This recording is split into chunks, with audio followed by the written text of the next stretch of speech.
એ નાગેશ્વરમ જ્યોતિર્લિંગની કથા સાંભળવાની છે. આપણી માટે ગર્વની વાત કહેવાય ગુજરાત માટે કે આપણા ગુજરાતમાં 2 જ્યોતિર્લિંગ આવેલા છે. તો દારૂકા જ્યોતિર્લિંગ જે છે નાગેશ્વર જ્યોતિર્લિંગ એ દારૂકા વનમાં સ્થિત છે, જે દ્વારિકાથી 25 કિલોમીટર આપણે જઈએ ત્યારે નાગેશ્વર જ્યોતિર્લિંગના દર્શન થાય છે. કથા કંઈક આવી છે. પ્રાચીન સમયની અંદર દારૂકા નામની એક રાક્ષસી હતી અને એના પતિનું નામ જે હતું એ દારૂક હતું અને દારૂક વનમાં એ સાથે નિવાસ કરતા હતા.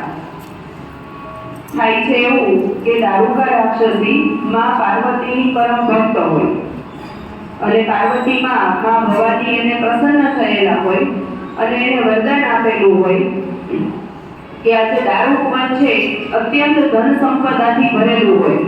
આખું જંગલ છે એનું દેખભાળ કરવાનું, આખા જંગલમાં એ ઈચ્છે ત્યાં પોતે વિચરણ કરી શકે અને આ જંગલને દારૂકા નામની રાક્ષસી જ્યાં ઈચ્છે ત્યાં પોતાની સાથે લઈ જઈ શકે આવું વરદાન એને માં પાર્વતી પાસેથી મળ્યું હોય. એટલે દારૂકા નામની રાક્ષસી થોડી ઘમંડમાં હોય. આજુબાજુના જે આમ પ્રજા હોય એને આતંક મચાવ્યો હોય, રંજાડતી હોય. એનો પતિ છે એ પણ અતિમાં અતિ પાપી હોય.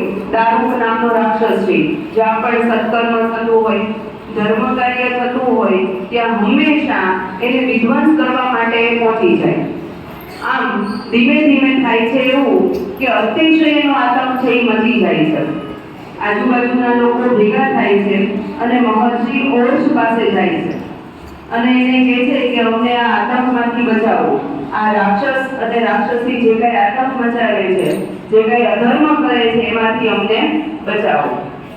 મહર્ષિ ઓર્ષ એ સમયે આ રાક્ષસોને શાપ આપે છે કે ભૂમિ ઉપર જ્યારે પણ આ રાક્ષસો આતંક મચાવશે ત્યારે હંમેશા એનું મૃત્યુ થશે. હવે શાપ તો મળી ગયો, રાક્ષસો મૂંઝાયા, બરાબર, પણ દેવતાઓ પ્રસન્ન થયા. એ જ સમયે તત્કાલ દેવતાઓએ આ રાક્ષસોની ઉપર આક્રમણ કરવાનું શરૂ કરી દીધું. હવે આ રાક્ષસોને થયું એવું કે જો આપણે આતંક મચાવશું તો મહર્ષિ ઓર્ષના શાપને કારણે આપણે તત્કાલ મૃત્યુ પામશું અને જો દેવતાઓની હારે નહીં લડીએ તોય આપણું હાર થશે ને આપણું મૃત્યુ થશે. કરવું શું? સમગ્ર રાક્ષસ જાતિ હતી એ મૂંઝાણી. એ જ સમયે દારૂકા નામની રાક્ષસીને પોતાનું વરદાન યાદ આવે છે. કયું વરદાન હતું એને માં ભવાની તરફથી મળેલું? આ જંગલને ઈચ્છે ત્યાં લઈ જઈ શકે.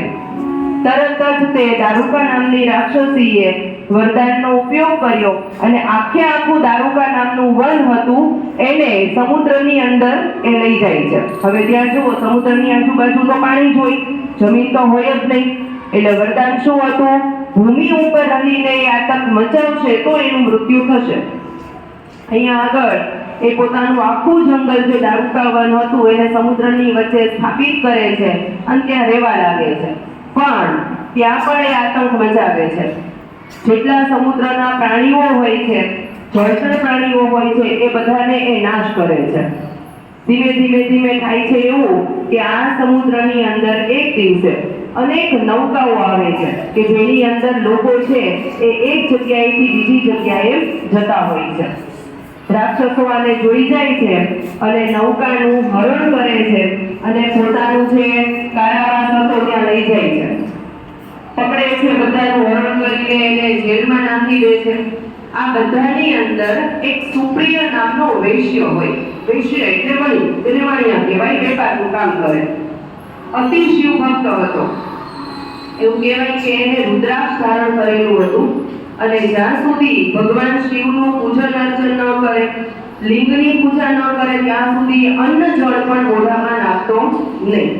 કારાવાસમાં હતો છતાંય એને ભગવાનનું પૂજન અર્ચન કરવાનું ચૂક્યો નહીં. એ તો ઠીક, એ તો પૂજા કરતો, પણ એની સાથે જેટલા માણસો છે એને કેદ કર્યા હતા એને શિવ ભગવાનનું પૂજન કરવાનું એને શીખવાડી દીધું. એટલે રોજ આ સુપ્રિયા નામનો વૈશ્ય અને એની હાથના અન્ય માણસો હતા એ પણ રોજ ભગવાન શિવનું પૂજન કરવા લાગ્યા. ઓમ નમઃ શિવાયનો જાપ જપતા. રોજે રોજ અલગ અલગ રાક્ષસો આવી અને એમને માનસિક ત્રાસ આપતા, પણ છતાંય ભગવાનનું પૂજન એ મૂકતા નહીં. એક સમયે આ બધી વાત છે એ દારૂક નામના રાક્ષસને ખબર પડી કે આ તો જેલમાં ભગવાનનું પૂજન કરે છે, મહાદેવનું પૂજન અર્ચન કરે છે. એટલે દારૂક ગુસ્સે થતો થતો આવ્યો અને નક્કી કર્યું કે આ તો આ સુપ્રિયને મારી નાખવો છે, પછી આ બધાને ધીમે ધીમે પતાવી દેવા. એટલે ખબર પડી સુપ્રિય નામના વ્યક્તિને કે આ તો મારું આવી બન્યું છે, પણ ભગવાનનો પરમ ભક્ત હતો. એને ઘણી બધી વખત ભગવાન મહાદેવે દર્શન પણ દીધા હતા. ભગવાનને યાદ કરે છે, ભગવાનનો પંચાક્ષર મંત્ર ઓમ નમઃ શિવાયનો એ જાપ શરૂ કરે છે. દારૂક આવે છે ત્યારે પણ એનો ઓમ નમઃ શિવાયનો જાપ શરૂ હોય છે. ઓમ નમઃ શિવાય, ઓમ નમઃ શિવાય. આ પંચાક્ષર મંત્ર છે. ઓમ નમઃ શિવાયની અંદર કેટલા અક્ષરો રહેલા છે?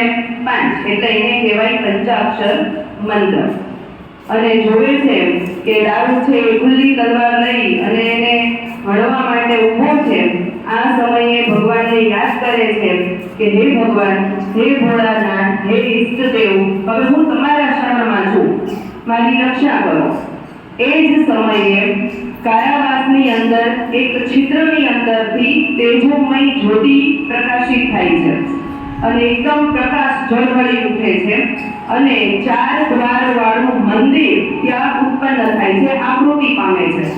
અને એની અંદર ભગવાન શિવ પોતાના સમસ્ત પરિવાર સાથે, એટલે કે શિવ પરિવાર આખો આવે છે અને ભગવાનની પૂજા અર્ચના શરૂ કરે છે. પણ ભગવાનને ઘણો ગુસ્સો હતો, ક્રોધ હતો, એટલે એ દારૂકને હણવાનું શરૂ કરે છે. મહાન જે રાક્ષસો ત્યાં રહેતા હતા એ બધાનો પણ ભગવાન શિવ શું કરે છે? નાશ કરે છે. અને ભગવાન મહાદેવ સુપ્રિયને પ્રસન્ન થઈને કહે છે કે હવે આ દારૂકવનની અંદર 4 વર્ણો સમાન રીતે મારું પૂજન અર્ચન કરશે. 4 વર્ણો એટલે બ્રાહ્મણ, ક્ષત્રિય, વૈશ્ય અને શૂદ્ર. આ 4 વર્ણો છે એ પૂજન કરશે. પણ જે તમોગુણી રાક્ષસો છે એ અહીંયા રહી શકશે નહીં. આમ કહી અને ભગવાન છે એ અંતર્ધ્યાન થઈ જાય છે. જ્યોતિ રૂપે પ્રકટ્યતમ એટલે ત્યાં આગળ કાયમી રીતે એ રહી જાય છે. પણ અહીંયા આગળમાં પાર્વતીનું સ્મરણ છે ને પેલી દારૂકા કરવાનું શરૂ કરે છે. દારૂકાને એમ લાગ્યું કે જો આ વનની ઉપર અમે નહીં રહીએ તો અમારો વંશ કેવી રીતે આગળ વધશે. એટલે દારૂકા છે ને એ માં પાર્વતીને યાદ કરે છે. માં પાર્વતી આવે છે, પ્રસન્ન થાય છે. તો દારૂકા કહે છે કે ભોળાનાથે આવું વરદાન તો આપી દીધું, પણ અમારા વંશનું શું?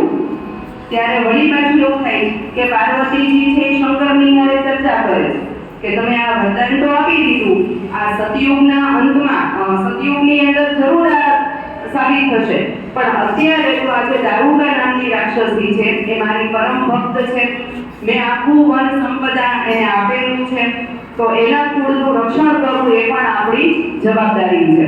તો એમના કુળની અંદર જે બાળક જન્મ લે એ આ વનની અંદર રહી શકે, વિચરણ કરી શકે એવું મેં એને વરદાન આપ્યું છે. તો મારા વરદાનની રક્ષા તમારે કરવી પડશે. ત્યારે ભગવાન શિવ કહે છે કે આ વાત બરાબર કે તમારા વરદાનની રીતે રક્ષા થવી જોઈએ, પણ જ્યારે કળિયુગનો અંત આવશે અને સતયુગની શરૂઆત થશે ત્યારે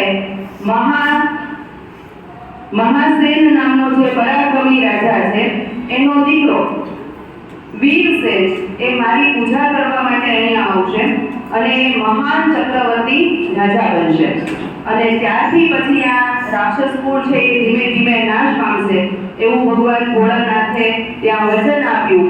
અને કાયમી રીતે માં પાર્વતી અને ભોળાનાથ છે એ ત્યાં કાયમી રીતે સ્થાપિત થઈ જાય છે. એટલે ભગવાન ભોળાનાથ નાગેશ્વર રૂપે અને માં પાર્વતી છે એ નાગેશ્વરીના રૂપમાં ત્યાં આગળ સ્થાપિત થાય છે. નાગોના ઈશ્વર એટલે નાગેશ્વર આવું એક શિવનું નામ છે. એટલે આ જ્યોતિર્લિંગ છે એ નાગેશ્વર તરીકે અત્યારે પ્રચલિત છે. જે કોઈ દ્વારકા જાય એ અચૂક નાગેશ્વર જ્યોતિર્લિંગના દર્શન કરવા જતા જ હોય છે. આપણે સ્કૂલમાંથી લગભગ 3 થી 4 વખત નાગેશ્વરનો પ્રવાસ થયો છે. દ્વારકા જઈએ ને ત્યારે નાગેશ્વર લઈ જઈએ છીએ, બરાબર. તો આ હતી નાગેશ્વર જ્યોતિર્લિંગની કથા. બોલો નાગેશ્વર મહાદેવની, નાગેશ્વરી મહાદેવીની, હર હર